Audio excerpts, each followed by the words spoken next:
But until we hear from Buffett, if you're new to the channel, be sure to subscribe if you haven't already, so we will provide daily content to keep you updated on the latest news. When I started in investments, I had about $9,800. And the whole problem then was I had way more ideas than money. I mean, I was looking for things. I was going through all the Moody's manuals and digging up ideas and stocks, all kinds of things that were cheap. But I still only had $9,800. So I would buy something, and then I would find something that looked even cheaper or better, and I would have to sell the first thing to buy the second thing. That was my state for a long time.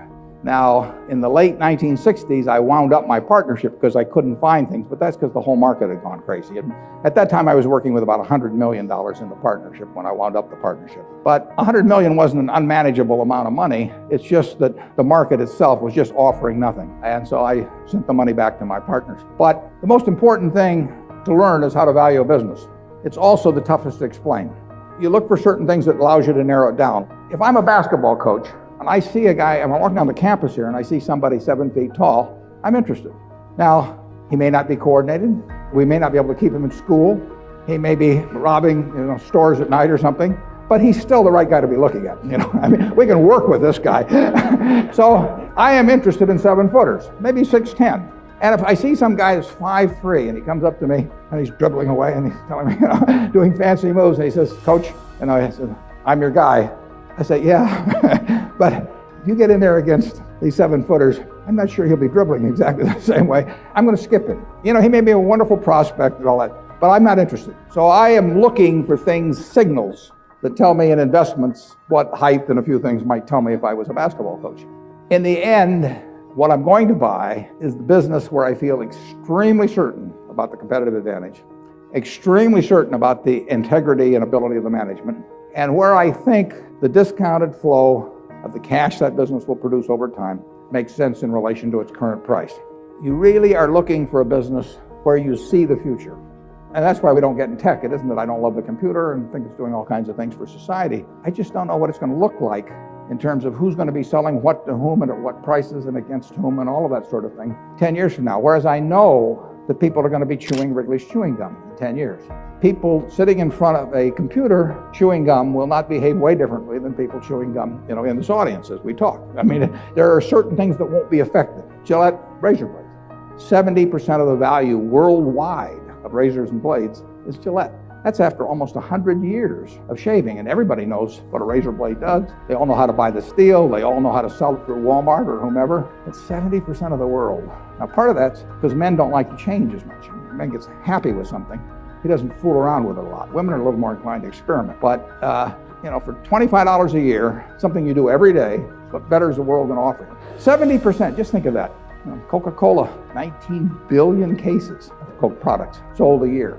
Everybody in the world drinking it. Will that change dramatically in the next 10 years? I bet my life against that. We sell See's candy in California. There's 35 million people in California. But here they are, 35 million people. Everybody in California has something in their mind about See's candy. What candies are in your mind? Number one candy bar, Snickers. Number one candy bar 10 years ago was Snickers. Number one candy bar 20 years ago was Snickers. People don't fool around with candy bars. I mean, you cannot come out with lots of new bars and intrigue people. It's not like perfume or other things maybe where people experiment. If you go into the drugstore and you say, "I want a Snickers bar," and it's 60 cents, and the druggist says, "I've got something just as good for 55 cents called Joe Schmo's, caramel and nut bar," you're going to walk across the street. Now, when you walk across the street for a product, then you got a business. I mean, that is the test. Where a nickel doesn't make a difference. There is no good way to compete with Snickers. You want something where price competition is not solely going to be the determining factor. And that's true of razor blades, it's true of Snickers, it's true of See's candy, it's true of Coca-Cola, and there's a lot of things of which it isn't true. That mode is differentiation of product, differentiation of service, differentiation of location, whatever it may be. That's essential. One of the things I did in school, I'd go back and read papers from all the earlier panics and booms and so on. It's just people make the same mistakes over and over again. And they're enormously subject to a herd instinct. And they will go crazy, and it helps in going crazy to have some sort of an excuse. It sounds like it's different this time. But the truth is, if I've got $10 in my pocket that I received as a dividend from a business, it doesn't make any difference whether that came from Wrigley's chewing gum or from an internet company. The money spends the same. So the test of a business is not whether it does something glamorous, something new. It's how much cash it's going to produce over time. It's the only test. Investing is laying out money to get more money later on. Why lay it out otherwise? And the money doesn't know where it comes from. Where it comes from may determine something about the enduring competitive advantage and all that sort of thing. But money made from an internet company is no different than money made from a textile company or from a candy company or anything else. So anything new, it was uranium in the 50s, it was computer leasing in the late 60s. I mean, all kinds of things come along where rising prices coincide with glamour. And after a point, the rising prices themselves become the rationale for buying. People may dress it up in other forms in their mind, a little more respectable intellectually, but what they're really doing is they're just getting excited. And they will always get excited. I mean, greed and fear are the big things in markets. And you will see in your lifetime, greed and fear at different points that equal anything you've seen in the past. The human race does not get smarter in that respect, and they won't. That's a cheerful message. I mean, I want you to understand, you will get a chance to profit from others' folly in a huge way, and the trick is to profit from it, not participate in it. The proper temperament is far more important in successful investing than points of intellect. If you've got a reasonable intellect and the right temperament, you'll get very rich. And if you've got the wrong temperament for it, you'll get done in at some point. Anything times zero is zero, but it does happen. Where was the largest earthquake in the United States, continental United States, in our recorded history? It was in New Madrid, Missouri. Now, nobody down at New Madrid is sitting there worrying about another 8.4 or something, but it was an extraordinary event. In fact, there were 3 of them in about a 2-month period. The improbable happens. And in financial markets, the improbable happens far more often than people think by running statistical regressions and so on. 5 sigma events aren't 5 sigma events. You just have to keep your sanity, basically. If you just always write down on a piece of paper, if you're buying stock in a company, whether it makes widgets or it's an internet company and it has 100 million shares out and selling at 10, you say, I am buying XYZ at $1 billion. You're buying the business because, and then just list down the reasons. If more people did that, you won't have bubbles, but they won't do it. They'll give in exactly the same emotions that people have for centuries and centuries and centuries. Like I say, that's what makes incredible opportunities in the stock market. That's why stocks frequently have a high that's twice the low in a given year when everybody knows a business doesn't change in value like that except under unusual circumstances. The biggest investment mistakes have been mistakes of omission rather than commission. I mean, you see in our balance or in our income statement the mistakes that result from commission, but accounting doesn't pick up the mistakes of omission, and they're the huge ones. And nobody knows about it unless I feel in the mood to confess, which I don't often, but since you asked.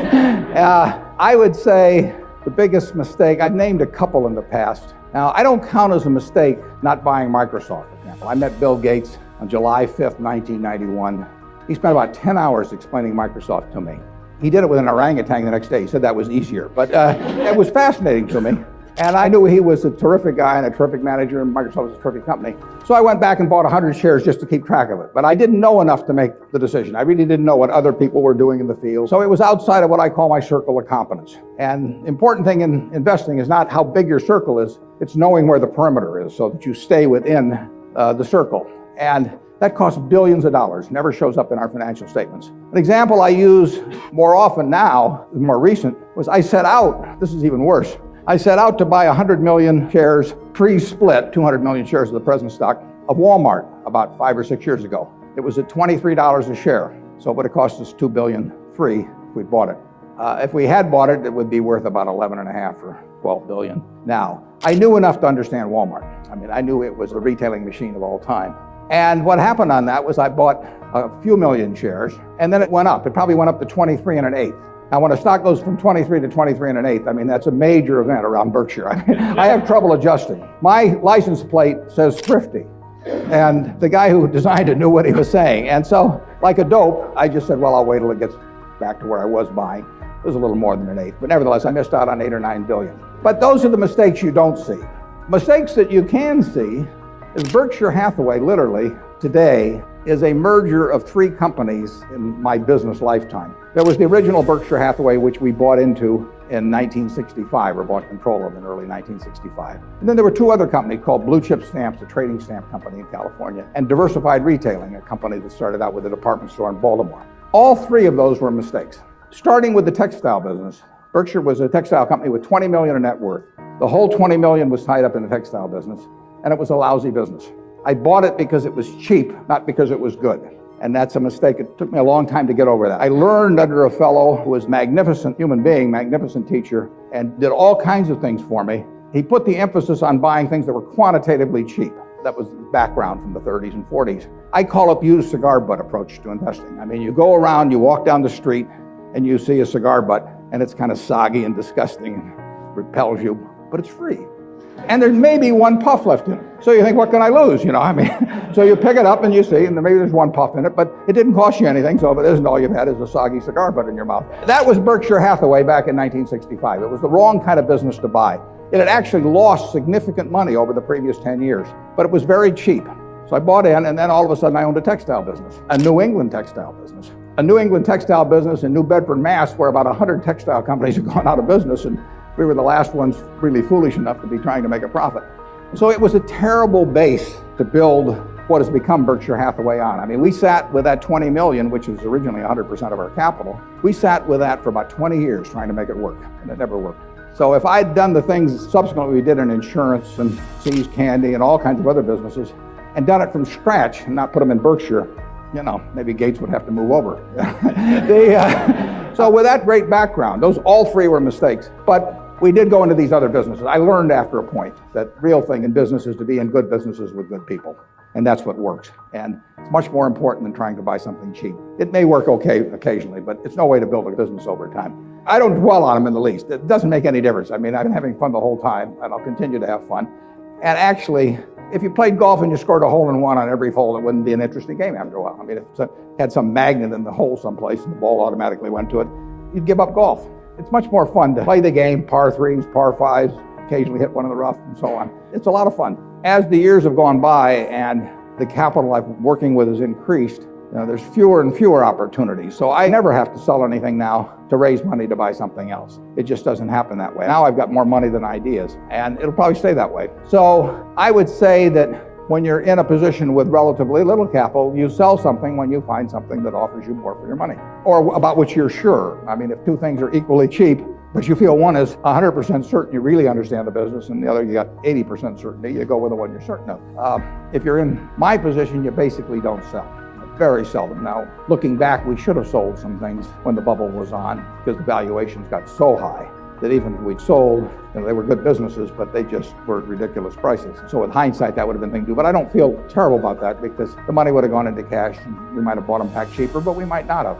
And generally speaking, if you've got a lot of capital, you're not going to find that many wonderful ideas. And if you look at the fortunes that are made in this country, generally they've been by owning a good business for a long period of time. And that's not the worst thing in the world. And that's the way people who joined with me in the 50s and 60s, they held on, a number of them. They might have danced around and Berkshire was too high at certain times. They might have tried to sell it and buy it back, but usually that doesn't work very well. So I would say that if you lose confidence in the management or the business, you sell. There's no sense owning something where the competitive advantage is gone or where you think the management is bad news. You may wish to sell if the price gets too high, but that's more optional. The first two you should do. The third is somewhat optional. But if you're working with small sums of money, and I was finding things initially that were selling at like 2 times earnings, good businesses. And so if I found something at 2 times earnings and I owned something at 3 times earnings, I sold the 3 times to buy the 2 times. Looking back, I should have borrowed a little money and kept both, but that wasn't my style. Do you agree that price doesn't matter in the short term? Leave a comment if you found the content interesting. Click in like button. It really helps the channel find viewers similar to you. If you're new to the channel or haven't subscribed to it, click in subscribe button. We post content daily to keep you up to date on the current market and news. Thanks for watching. See you in the next video.